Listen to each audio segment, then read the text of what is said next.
आज के दौर में स्मार्टफोन हमारी जिंदगी का अहम हिस्सा बन चुके हैं, लेकिन लगातार इस्तेमाल से कई बार फोन स्लो या हैंग होने का खतरा बना रहता है।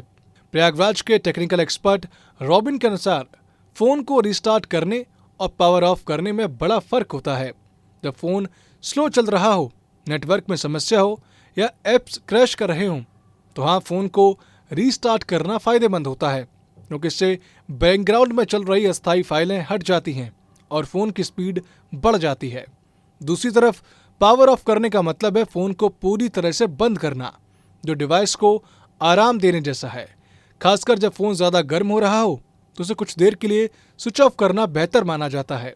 एक्सपर्ट्स की सलाह है कि फोन की परफॉर्मेंस और बैटरी लाइफ को सही रखने के लिए हफ्ते में कम से कम एक बार फोन को रिस्टार्ट या कुछ देर के लिए पावर ऑफ जरूर करना चाहिए। ऐसे ही काम की टेक्निकल टिप्स और अपडेट्स के लिए हमें अभी फॉलो कीजिए।